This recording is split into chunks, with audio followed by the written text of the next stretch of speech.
नमस्कार दोस्तों, स्वागत है आप सभी का हमारे YouTube चैनल हिंदी के राही में। दोस्तों, पिछली वीडियो में हमने वर्णमाला में स्वरों का वर्गीकरण पढ़ा था। आज हम व्यंजनों का वर्गीकरण पढ़ेंगे। आइए शुरू करते हैं आज की वीडियो। तो सबसे पहले हम व्यंजन किसे कहते हैं। तो ऐसे वर्ण जो स्वरों की सहायता से उच्चारित किए जाते हैं उन्हें हम व्यंजन कहकर करते हैं। तो व्यंजनों को हम दो आधारों पर वर्गीकृत करते हैं। पहला आधार है हमारा उच्चारण स्थान, यानी कि जहाँ जिस स्थान से हम वर्णों का उच्चारण करते हैं उन स्थानों के आधार पर हम वर्णों का वर्गीकरण करते हैं। और दूसरा आधार है हमारा पर्यटन स्थान के आधार पर। तो सबसे पहले हम उच्चारण स्थान के आधार पर वर्णों को वर्गीकृत करके देखते हैं। तो उच्चारण स्थान के आधार पर वर्णों को हम 8 प्रकार से उच्चारित करते हैं। पहला प्रकार है कंठ से उच्चारित। तो कंठ से उच्चारित वर्णों के अंतर्गत आते हैं हमारे क वर्ग वाले व्यंजन, जैसे कि क, ख, ग, घ और अंगा। ये पांचों के पांचों हमारे कंठ से उच्चारित होने वाले व्यंजन हैं। अगला है हमारा तालु से उच्चारित होने वाले व्यंजन। तो तालु से उच्चारित जो व्यंजन होते हैं वो होते हैं हमारे च, छ, ज, झ, य और य तथा स। ये सातों के सातों हमारे तालु से उच्चारित होने वाले व्यंजन हैं। फिर है तीसरे नंबर पर मूर्धन्य। मूर्धन्य व्यंजन या तालु के मूर्ध भाग से उच्चारित होने वाले।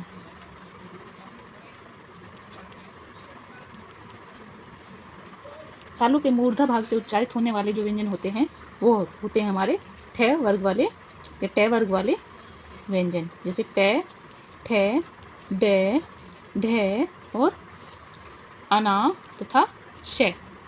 ये 6 जो हैं हमारे मूर्धन्य व्यंजन कहलाते हैं।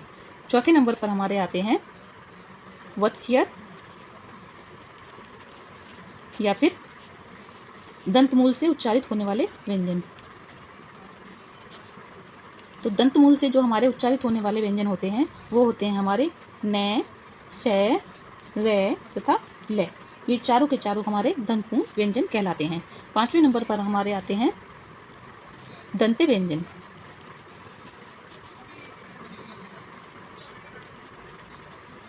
या फिर दांतों से उच्चारित होने वाले व्यंजन।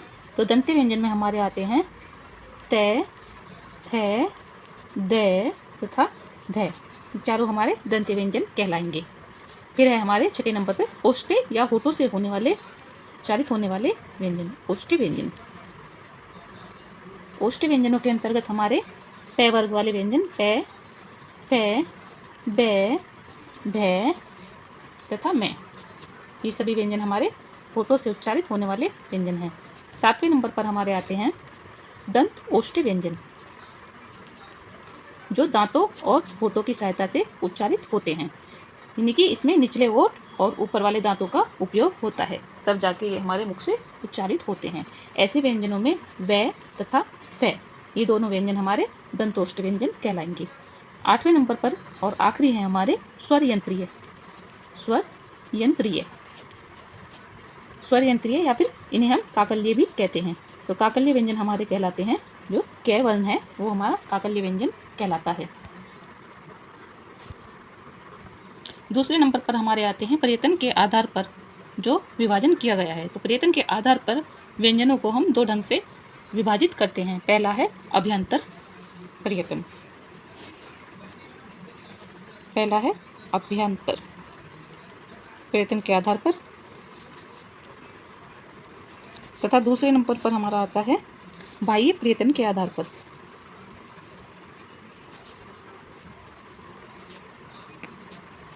सबसे पहले हम अभ्यंतर पर्यटन के आधार पर व्यंजनों का वर्गीकरण जानेंगे।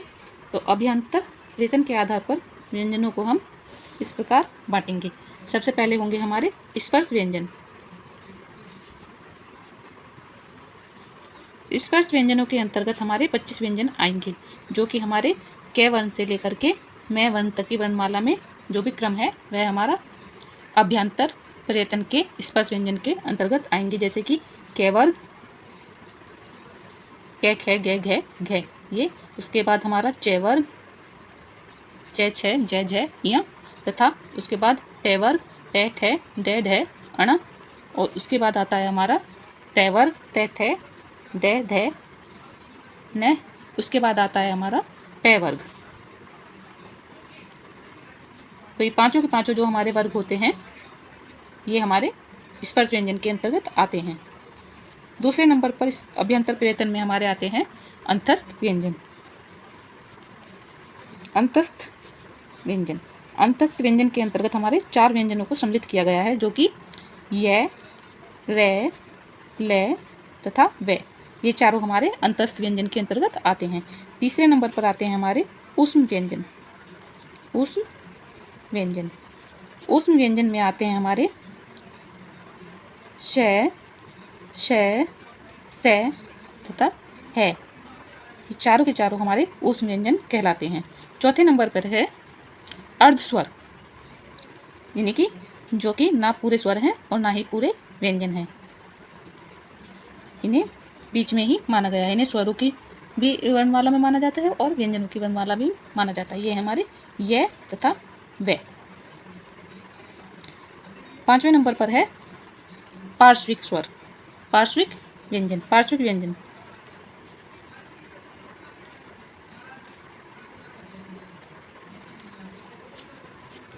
पार्श्विक व्यंजन के अंतर्गत आता है हमारा ले वर्ण। इसके बाद है हमारा लुंठित या फिर प्रकंपित। प्रकंपित, प्रकंपित व्यंजन हमारा रे वर्ण कहलाता है। फिर है हमारे अनुनासिक। 7वें नंबर पर हमें अनुनासिक। और अनुनासिक होते हैं हमारे पंचम वर्ण, प्रत्येक वर्ग का जो पंचम वर्ण होता है उसे हम अनुनासिक कहते हैं, जैसे कि अंगा, इया, अणा, ना तथा मा। ये पांचों के पांचों हमारे अनुनासिक कहलाते हैं। इसके बाद आते हैं हमारे प्रयत्न में बाह्य प्रयत्न के आधार पर जो वर्गीकरण किया गया है। तो बाह्य प्रयत्न के आधार पर भी वर्णों को इस प्रकार बांटा गया है। सबसे पहले आते हैं हमारे घोष वर्ण।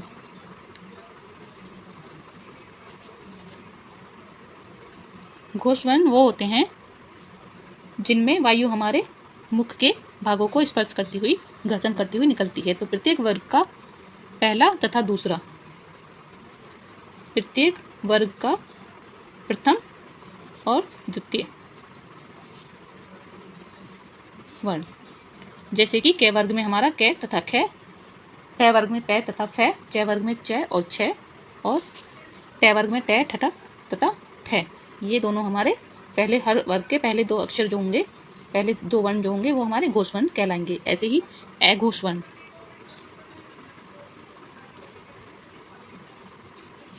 अघोष वर्ण होंगे प्रत्येक वर्ग के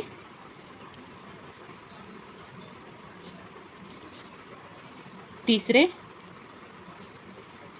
चौथे तथा 5वें वर्ण को हम अघोष वर्ण कहेंगे।